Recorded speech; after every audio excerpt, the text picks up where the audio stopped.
and welcome to this in the latest series of webinars and workshops. Today it's all about Civil 3D and how to create retaining walls or structures using feature lines, grading tools and corridor modelling. So first things first, can I just check that you can all hear me? Can you please raise your hand in the application or put in the comments section, yo, I can hear you, or whatever. And of course, if you can't hear me, check your speakers. But yes, I can see lots of hands coming up. Thank you very much for that. Let's move on. So my name's Ian Robinson. I'm the infrastructure consultant here at Graitec. It's good to see some new names here. So I know some of you know me already. Oh, hang on, Alexa's talking to me, so let me just shut her up. There we go. So I work in the UK and I help customers get the most out of their infrastructure, design and BIM related software. That means I spend most of my time training, consulting. I do a little bit of support as well, and webinars and workshops and blogs and all that sort of stuff. I haven't done a blog in a while. I must do one actually. I do customer presentations and a little bit of social media, although during this pandemic, social media has been a bit not pleasant, has it? So I've been keeping off that. Generally, I just evangelise the technology and I also make it work in the real world.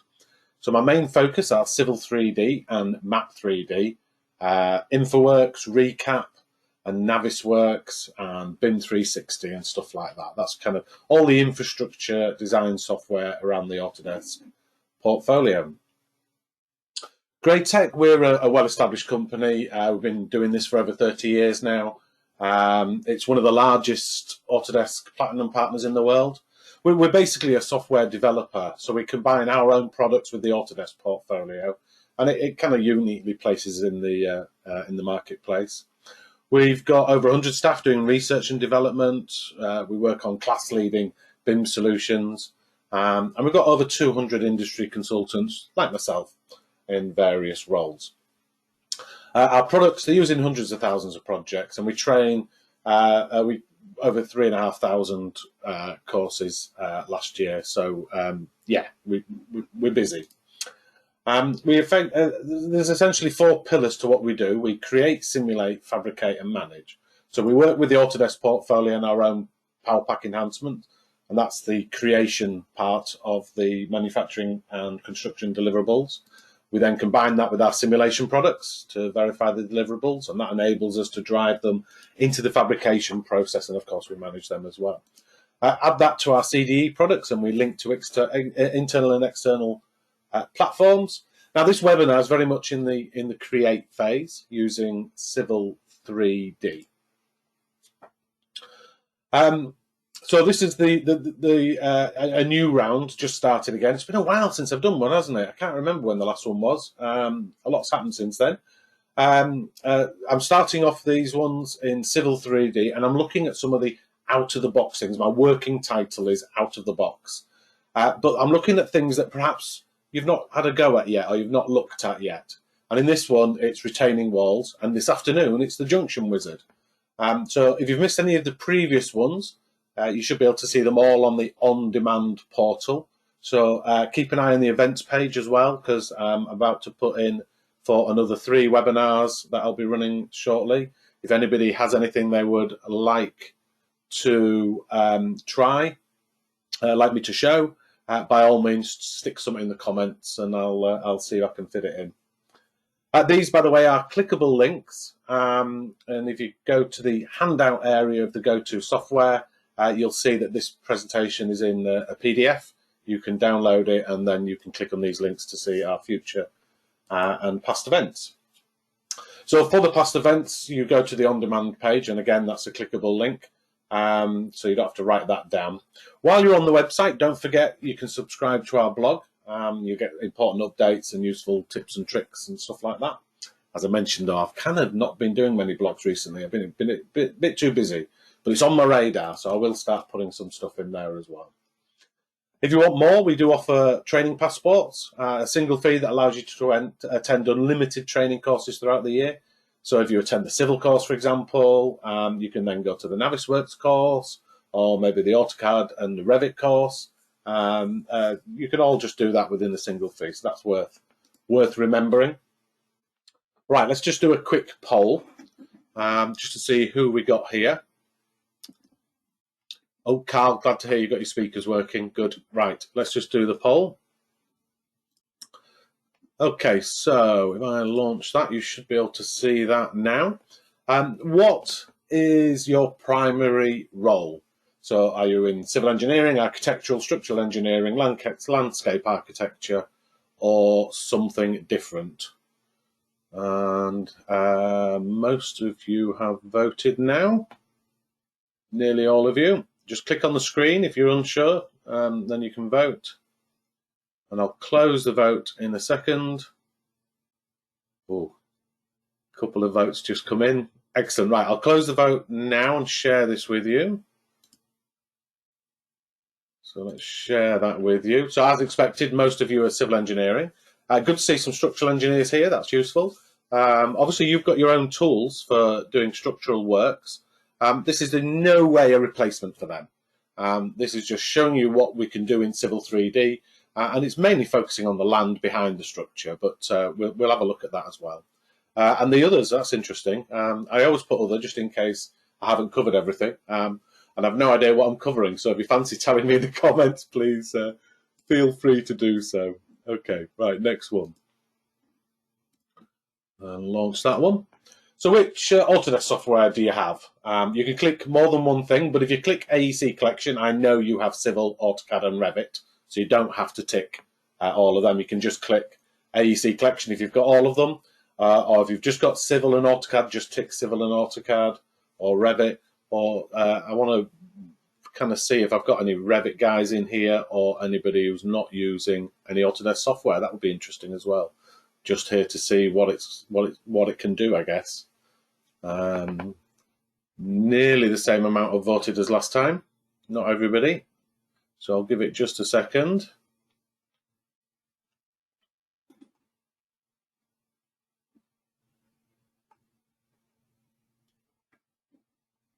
Okay, I will stop it now.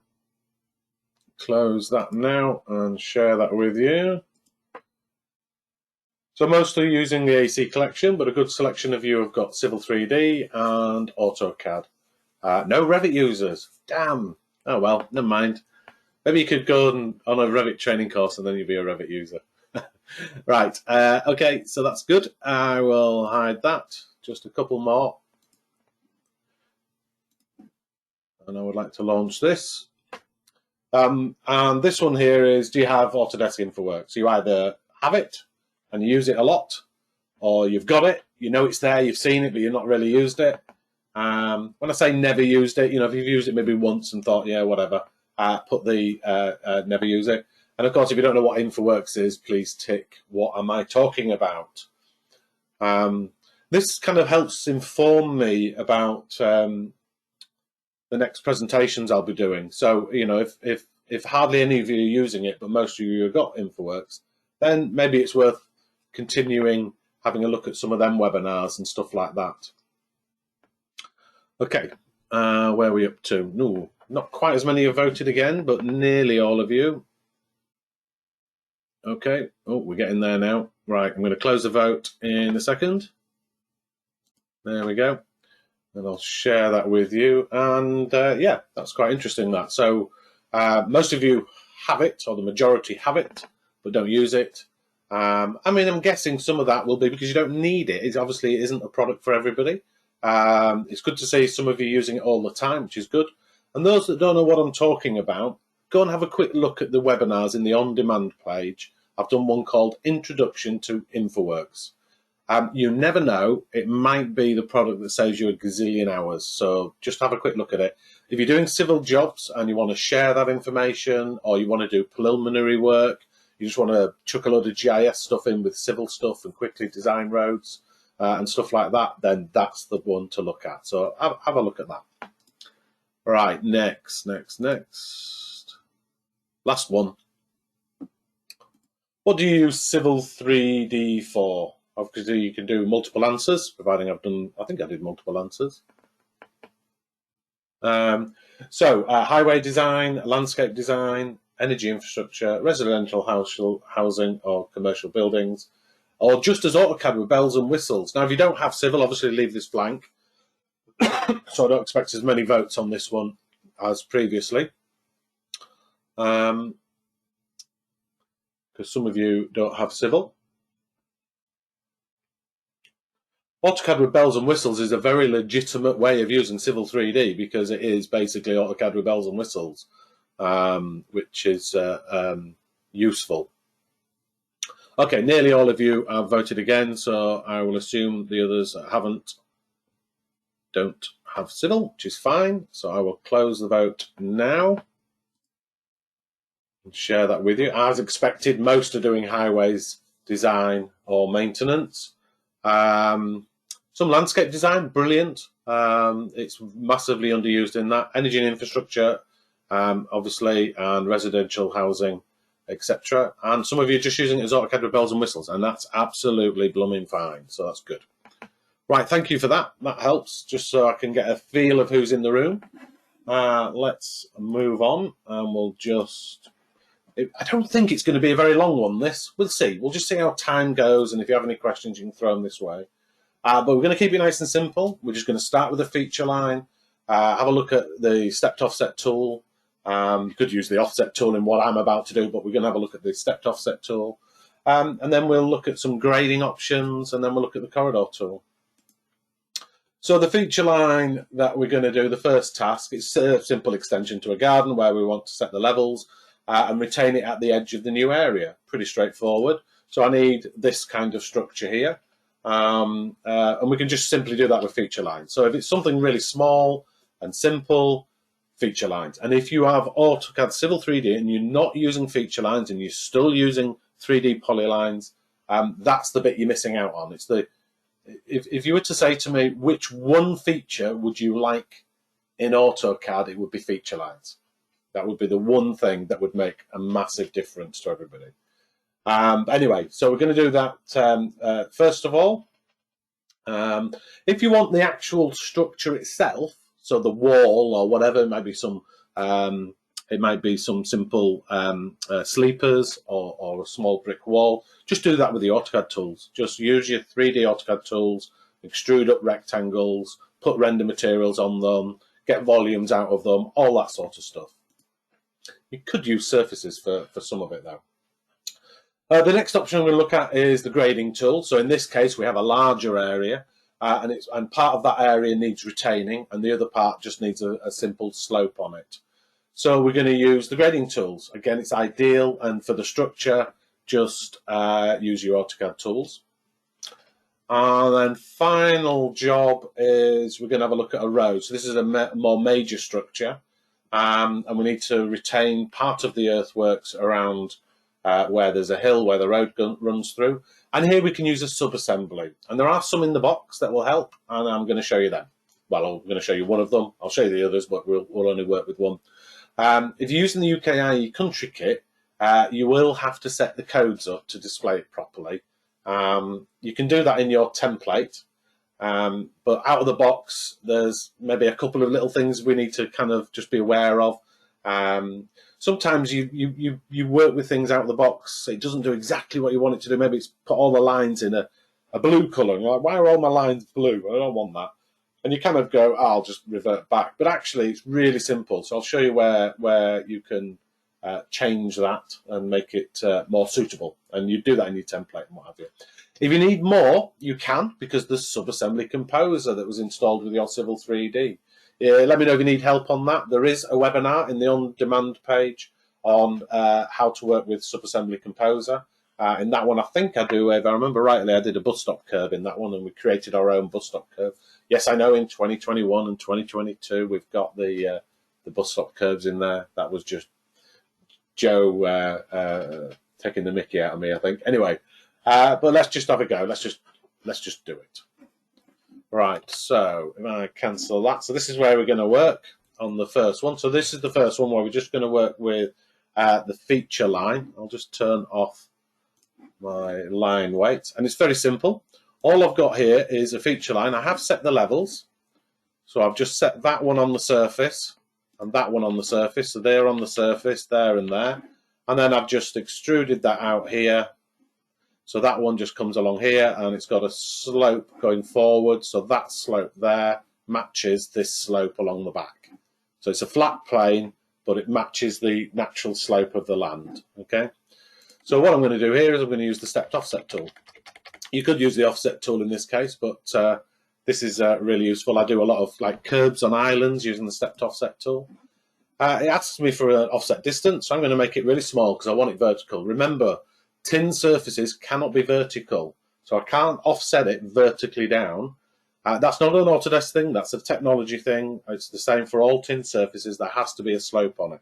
So just make the slope really small. I'm going to make it 10 millimeters.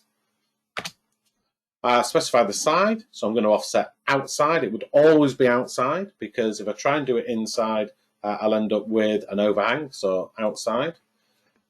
And specify the level difference. So if I knew what level it was, I could just type it in here, or I could type in a slope and say what the slope will be. But actually, what I want this bottom line to do is touch that surface, the existing ground surface. So in reality, I don't need a level difference. I want to drape it. Now, in here, there is no drape on surface option, but that's okay. So I'm just going to accept that there's no level difference at this stage and finish the command. If we zoom in, you'll see we've got two lines now. All I want to do is get that one on the surface. Very simple. Button there, drape on the surface. So I'll put it on the existing ground. I'll insert intermediate grade breaks, otherwise it will only put the vertices on the surface. But of course over here the surface maybe goes up or goes down. We want to make sure that it drapes on it. You just need to select it one more time, and it gives you all the little circles. These little circles are where the surface changes grade. So what have I got now? I've got two lines, it's 170 meters, that describe what's going to happen. Okay, so that's my design level, and that's the ground level, like so, and they tie in at the back automatically. So this is dead simple. We're just going to create a surface. I'll just call it ext1. I'll set it to a style. I'll just put it on a single color so you can see it. And I'll define that surface with break lines. Don't need to set anything up here. Just select your break lines and you have a surface. Okay. So that surface there looks like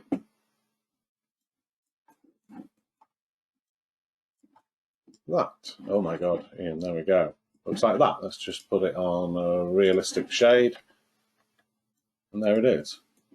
So for the structure, something small like that, just use feature lines. Dead simple. Okay. And for the structure, just draw the structure yourself around there. Okay. So that's option A. Nice and simple. Let's go to the next one, which is a grading option. Okay, so in here, we're going to use grading tools, because what I want is, this area here is tied into the ground, and I want to, it's only tied in here and here. So what I want to do is, actually I think it's only tied in there. I want to put a little grading on here, just a slope of say 1 in 6, just along this back wall here. But it's quite steep down here, so I'm going to retain it from this point all the way around to this point here. So I'm going to have a partial retainment on here. So for that, we can use our grading tools, which are here. And those of you that are new to Civil 3D and not used your grading tools, they are brilliant and will save you bucket loads of time. So I'm going to use my grading tools here. Whenever I'm training Civil 3D, I'm always saying to people, keep an eye on the tool space. Just before you do anything, just when you're learning civil, before you do anything, just see where it's going to land in here. So this is for you that are new to Civil 3D. And these things are called feature lines. And all they are 3D polylines with bells and whistles on them, with all the tools you wish you had. So for example, I've got all these elevation tools here. I can set reference points. I can say, make sure that that is at least a 1 in 10 away from this feature here. So you've got a slope of 1 in 10 between features for doing drainage. or I can insert elevation, I can insert IP, so intersection points, and elevation points. So we've got all these really funky tools, the stepped offset. We can smooth, we can understand the curves radiuses on polylines. You can't do that in AutoCAD, you have to list it. In here you can say, what is the radius of that arc? And it will tell you the radius of the arc and allow you to adjust the arc and maintain tangency. So there's lots of really nice tools in here. Now it's going to land in the tool space. That's where all our data is stored. And feature lines can either land in here, and you can see the first two that I did are in there, or they can land in a site. There's a site here called extension, and that's this feature line here. And a site allows things to be dynamic and interactive. So if I move this one polyline, one feature line, if I move it, everything around it that is in the same site will move with it. So it's all linked together. So that's the thing about sites. It's, as I say, on the training course we go through that in quite a lot of detail. But for those that are new to this, it feels a bit weird. There's a lot of things happening, but it is simple. Don't worry. When you've learned civil, those that know it will go, yeah, it's just obvious now.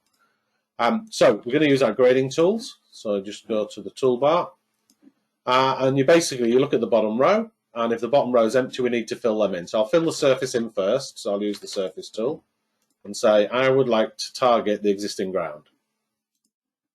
And then we need to create a grading group. You group the gradings together, even if there's only one, because there could potentially be lots of gradings, and you want them all to be in one group so that when you change one, everything reacts to that.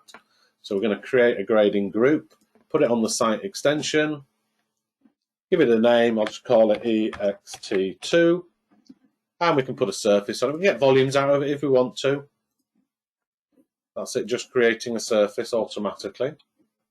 So now I want to put a slope of 1 in 6 from here to here. So let's do that. So we'll go surface at 1 in 6. You can just type in whatever value you want. You don't have to do 6. That's just the default. Select the feature line. Select the grading side, so outside. Entire length, no. So I want to start at this point here. So I want to start there. Just accept that chainage. And I want to finish it at that chainage there, 0. Enter. And we'll just accept the 1 in 6, but we could put whatever we wanted. So 1 in 6, 1 in 6.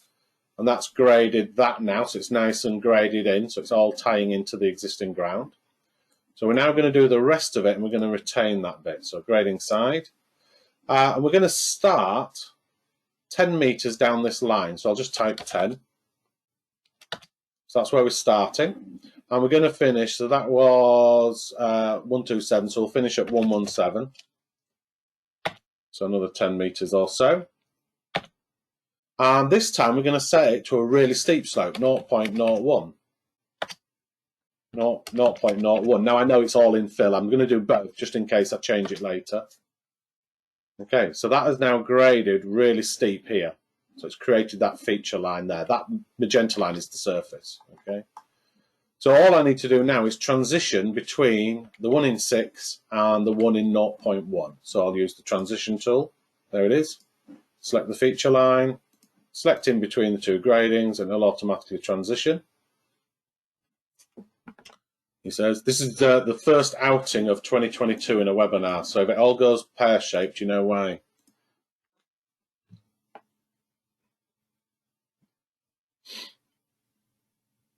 Oh, nice. Okay. And then we'll just put an infill in there.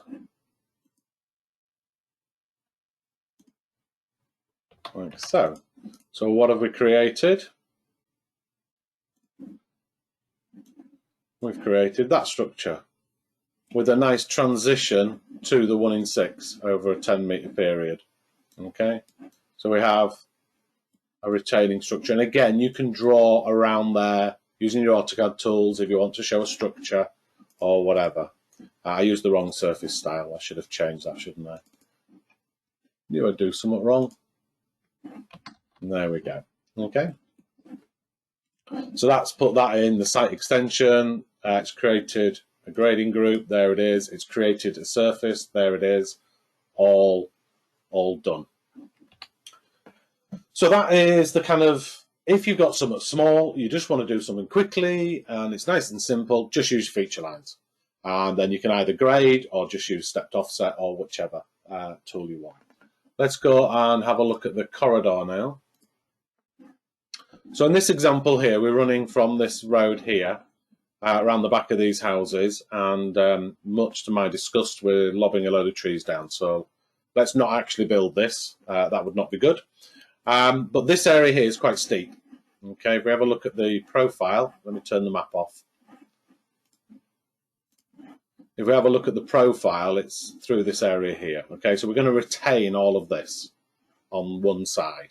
You could do both, but I'm only going to do one side. So we have our retaining structure here. Now they're all in your tool palettes. Oh, interesting.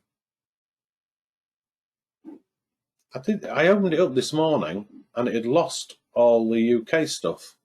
And it has. It's lost all the UK stuff. I'll have to fix that before this afternoon's webinar. How bizarre. Just give us a second. Just check they are still in there. That was a bit weird. Yeah, they are all in there. So the UK stuff's there. Right, okay. Yeah. Okay, so that's another issue with 2022. But it doesn't matter for what we're doing here. We've got these retaining structures here. So that's what this is here. The retaining structure. These are all the other ones. They're in there. The noise barrier, vertical one. This one's quite funky. You can have a bit of road on there. I'm not sure you need that though, because you would just attach to here. And then we've got a major structure, etc. I'm just using this one here, which is the first one in the list here, the tapered. Now, if you're, again, new to Civil 3D and new to sub-assemblies, the best thing to do here, and in fact, even if you're not new to sub-assemblies, those of you that have been using Civil 3D as long as I have, you'll still be doing this. I still do it. You go to the help file. I know most of us are blokes and we don't like asking for helps. So we never ask for directions, do we? So we try and work it out ourselves because we can do that. But it's absolute bollocks. Just go to the help file. It saves you bucket loads of time. But it explains everything. So you can see here in fill condition, what's it going to do? It's going to attach to the road pavement at this point here. And the existing ground is going to be down here. And we've got all these levels. So top height, wall height, footing, profile level. We've got a keystone at the bottom if we want it, which is optional. And then in cut condition, it shows it like so. There's all the help options. So in the properties, these are the things you can change. So you can change the top width, the wall height, the footing cover, and turn the key on and off. So you can change all these values in here. So it tells you what you can do. It also tells you what target parameters you have. So we need to have a target surface. Otherwise, how will it know where the surface is, the existing ground, or whatever ground it is? The wall height used to work. They've changed it, and it does something to the footing height now, and I don't fully know exactly what they've done. So ignore that target. If you're thinking it's the height of the wall, which it used to be, it appears not to be now. I've had a look, and it changes the footings. So it's very bizarre. So I don't know what's going on there. If anybody knows, by all means, put it in the comments, and I'll share it with everybody. But if you do want to do wall height, you can use Subassembly Composer, create your own version, and there you go. And this is the important bit. So when we create the templates in the country kit, what we don't do is read everybody's mind or look at every scenario on the planet Earth that you're likely to come across and then create styles to match every style, everything that you need. We just do the obvious ones, the roads, the footpaths, the earthworks, these kind of things. So when you go into dig a bit deeper into the sub-assemblies, obviously we won't have added all these codes. So in my UK template, if we have a look at this one, so P3 and P2, which is the top of the wall, is P2 is RW top and P3 is RW back. So in our template, UKIE, we do not have R back, RW back and RW top in there. So they will just use a basic line. So when you first use it, it will look a bit weird. It'll just be a load of basic lines, and the basic lines are a kind of blue colour. So what you can do, if you are going to be doing retaining walls, is just change the code set to match the task that you're doing. So you will have to do that on a fairly regular basis. Okay, so if I just look at the properties and say, look, there's our top height. So if I say, well, I want that 1.2 meters, you should see it updating here. There it is, 1.2 meters. So you can adjust the wall however you want. 400 mils, all right, trip hazard, but luckily this is not a footpath, so we're all right. So what we're going to do is from chainage 700, we're going to add that into our assembly, into our corridor. So let's go and do it. So in our parameters, yeah, that's gone back to the beginning as well. All right, okay. There's something wrong with the profiles in 2022. I'll have to fix that. So that's the first region, which has just got the standard road in there. So I'm going to add another region in here, insert a region after, and I'm going to use that retaining wall, retained on the right. Okay. Frequency, I'll keep it the same as what we had on the road, 5 and 5 and 5 in there. And we're going to set the targets.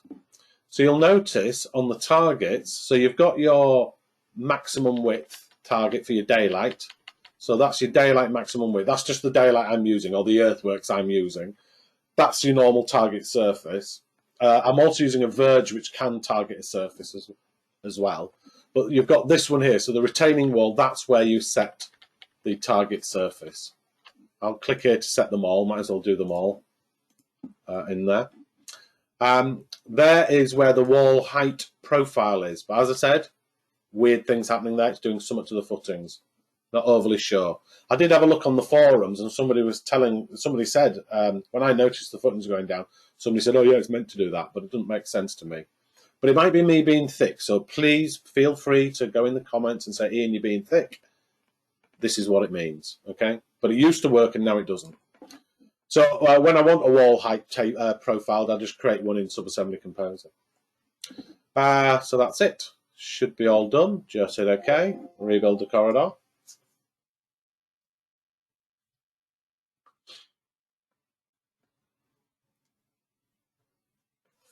And there it is. Okay. So if I just view that in the object viewer, there is my retaining structure in there. I put a nice taper from the 1 and 2 to vertical here. To do that, I just used a polyline. I just put a 3D polyline and targeted it. And that does nicely. One thing it does do, it puts a nice material on the fascia, you know, that 400 mil that I changed to 1.2 meters. It puts a material on there, but there only. So the underground structure, it doesn't bother putting a material on it. So it just gives you the material on the wall here. That's all. However, we can do more than that. We can get it a lot better than that. Okay. So let me just set it to plan view so you can see the feature lines. So if I go to plan view, what I've done there is I've just put some red feature lines to show the top of the wall and some brown feature lines to show the foundations of the walls. So the question is, how did I do that? Because when you first put yours in, every single feature line, if I go back to the assembly, what it does is it draws a feature line on all these circles. It draws one there, one there, one there. Then it draws that one. Don't think it draws these two, but it draws that one. And it will also draw that attachment point there as well, and these bottom ones. So you end up with all these blue lines. And actually, I don't want to see all them lines. I just want to see the extents underground and the top of the wall. Potentially that one as well. Okay, so if you want to know what you're going to see, you just go to your help. So I want P2, P3. So P2 and P3. So I want RW top and RW back to be one feature line. And then P5 and P12. So P5 and P12 are RW inside and outside. I want them to have a different style. Okay.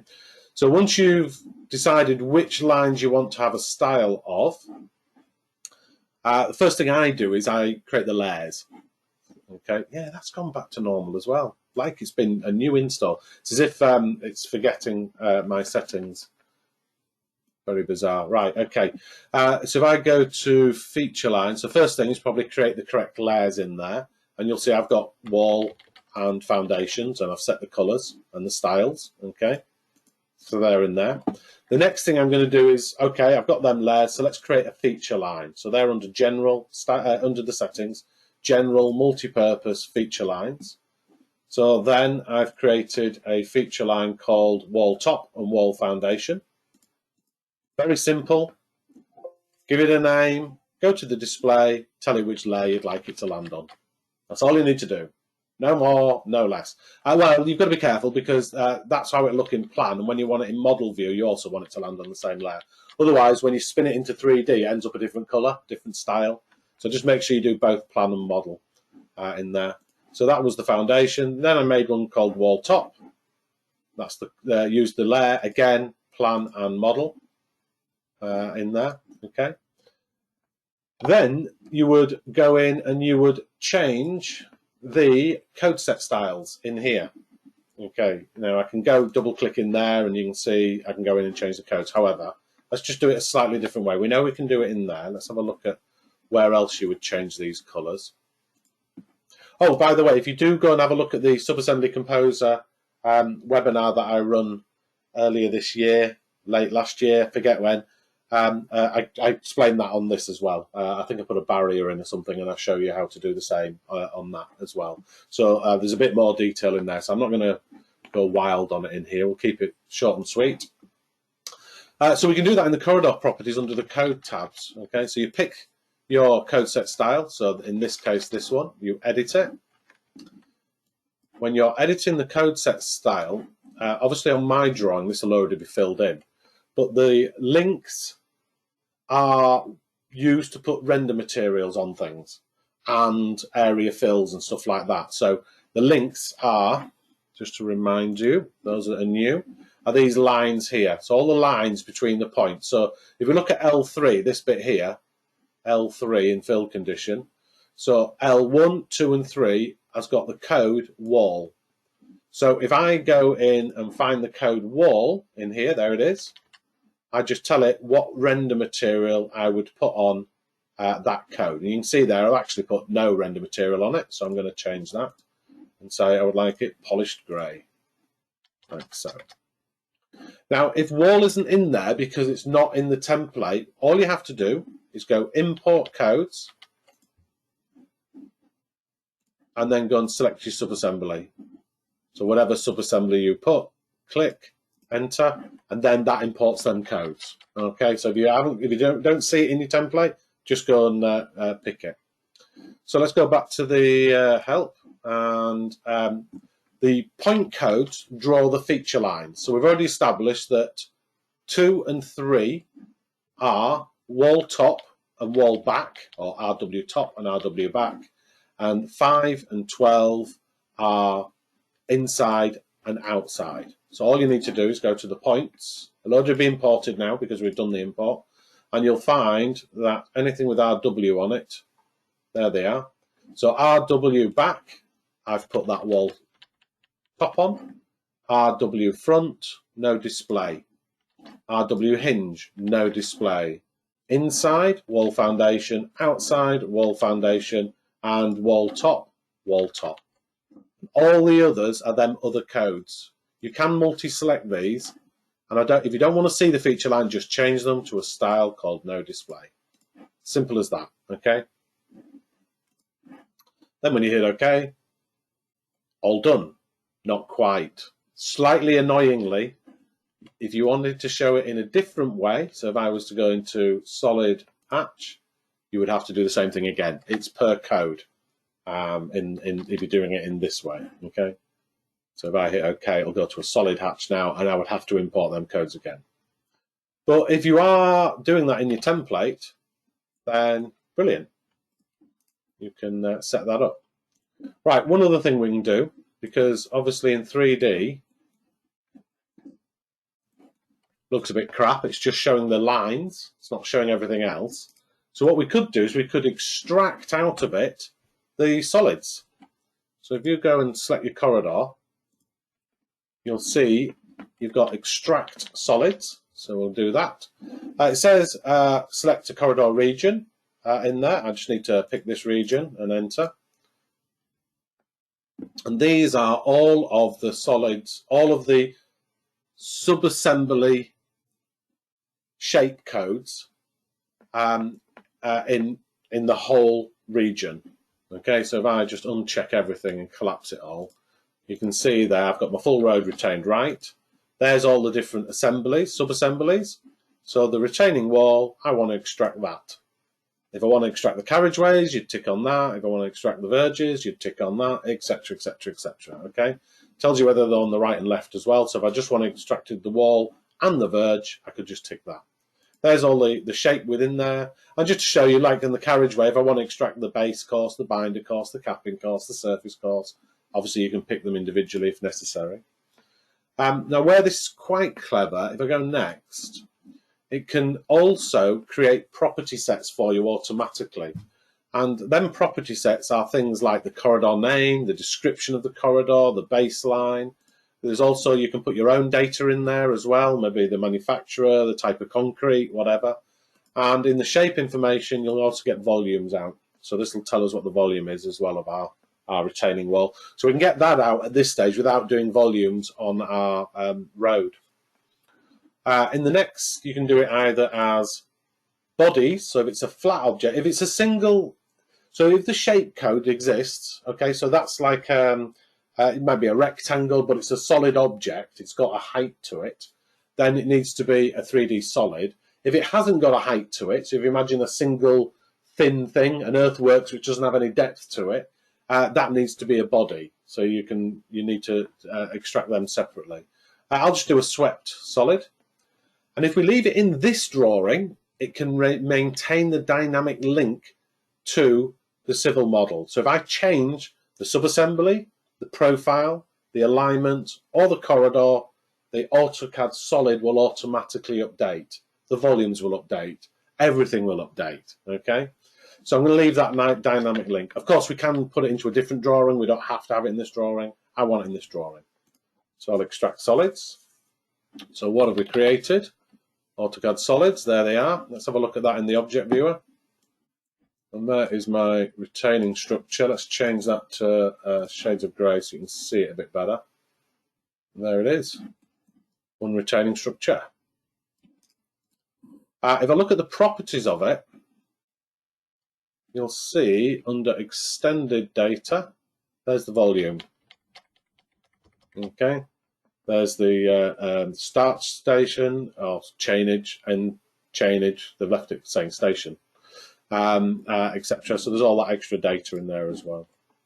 You can even, if you fancy it, project that into your profile. So if I want to see the structure in here, I can select this and go project objects to profile, pick my structure, hit enter. Now in here, there's a style, and the style is not to exaggerate blocks by default. You can change that in your settings, but you can change it here, exaggerate blocks. So if I change it, so I'm showing that profile at natural scale.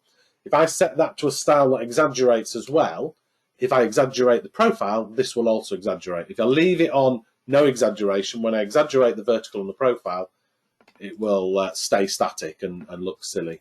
So I'll leave it to exaggerate blocks, hit OK. So there is my retaining structure in there. And as I said, because I've changed the style to exaggerate, if I change this style to exaggerate, say 5 times, that structure should exaggerate with it, which it does. Okay. And I think I'm quite happy with that. Let me just go back to natural scale on the project this size. Yeah, let's stick with that. Right, so next job. Does anybody have any questions? What time is it? Look at that, 10:44. I said it wouldn't be that long. If anybody has any questions, please feel free to ask them now. If you haven't, that's it. We're all done. And you can always message me privately if you want to. If you do have any questions you don't want publishing out, I'm just trying to think, my questions box is not showing. Hang on. It is showing, but I'm not seeing everybody. Here we go. Ah, good. We have got questions. Now I've moved my box. Give us a sec. Make that a bit bigger. Come on. Go wider. That's better.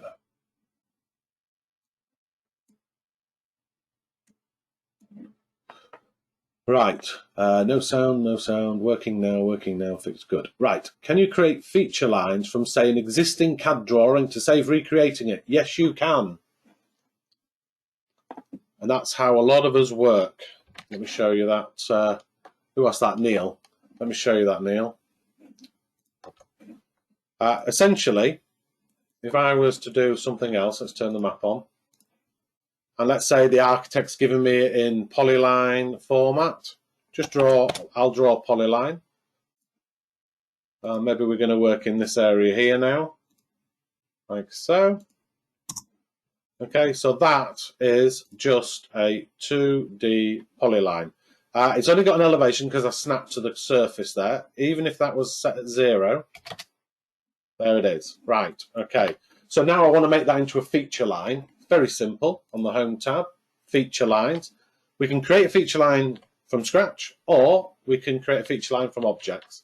So all you do is you go Feature Line from Object, select your polyline, Enter.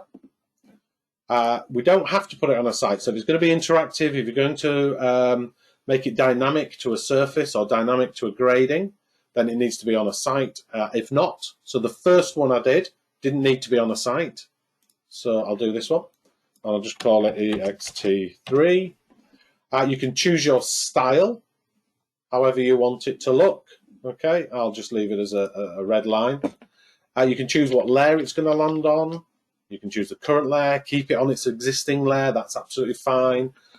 We can tell it to erase the existing, because at the moment we're going to end up with 2 lines in the same space. So I'll leave it to erase that. If it was obviously come from the architect, I probably wouldn't erase it, and I would just freeze the layer that the architect put it on and put the feature line on a different layer. We can also assign levels. It's quite cool. So we can say, okay. And we can either type in a value if we know what level it needs to be at, or we can say, pop it on the surface. Let's not insert intermediate grade break, so it'll just take all 4 corners and pop them on the surface. So there's my feature line. And if we have a look at the levels, you've got a level editor. God, don't you wish you had that in AutoCAD? So I can say where I started drawing. So that's the first point. When I select it, it highlights. It's at 180, 298, and the grade ahead is 0.332. So actually, it's higher here, in here. So I'm actually cutting into the ground. If I set that to 0, that level has now been adjusted under the ground. Then I go to this one here, so that's that point there. So that's on the surface now. So my grade back, so grade to here, if I go and set that to 0, it automatically then, whatever the slope is between there and there, is now transferred from there to there. Okay, so we now have a feature line at elevation. And there it is, on the surface. Zoom in. On the surface, cutting in a little bit. So a little bit above the surface, a little bit below the surface. So yeah, absolutely. And in fact, that's how most of us work. You're also used to using AutoCAD. We often just draw the damn thing in AutoCAD and then convert it. But there's no reason why you would do it either or, just whichever you prefer. Cool. Any more questions?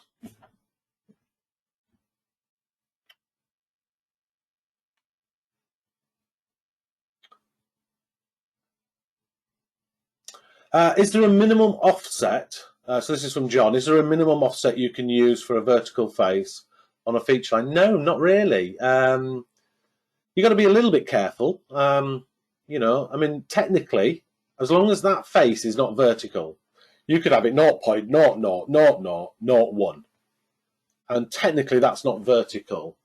I suspect, though, you may find that there's a level of tolerances. If you've, say, got your decimal places to 3 decimal places, which would be quite normal, and then you set the vertical to 8 decimal places, maybe you'll come a little bit of a cropper.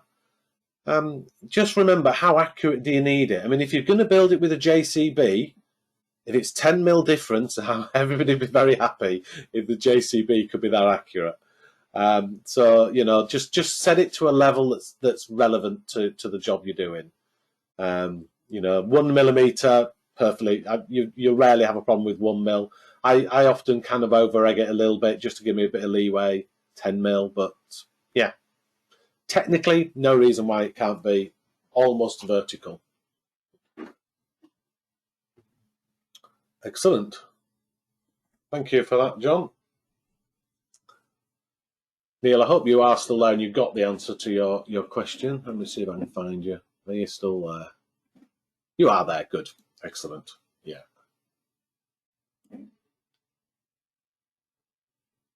Okay. If there's no more questions, if somebody's typing. No. Right. Well, thank you ever so much for turning up. I enjoyed that. It was good fun. I haven't done one of them in a while. This afternoon will be all about what am I doing? I'm doing Junction Wizard, aren't I? So any of you that I use, we have got more questions, but this afternoon will be Junction Wizard. So come back if you're going now, if you want to see how the Junction Wizard works. I know I've done junctions before, but this is specifically focusing on the Junction Wizard. Right, hang on fire a minute. So Michelle, hello Michelle. Any issues that you've had in the grading tools that you will show us later? There are issues that you get with the grading tools, mainly performance issues. So yeah, the grading tools, it's quite computationally difficult to do the grading. And if any of you have used Civil 3D in the early days, we kind of got used to hitting save before you hit the grading tool. It did used to crash a lot, particularly when you had a really rubbish computer. But our computers are so much better now. We don't get many. However, even this week, I've been training a group of people, and their computer, the graphics card wasn't set up right, and we did see lots of crashes. So it does crash occasionally, so be careful. The other thing that you can do with a grading tool is you can set it to a criteria that it cannot achieve.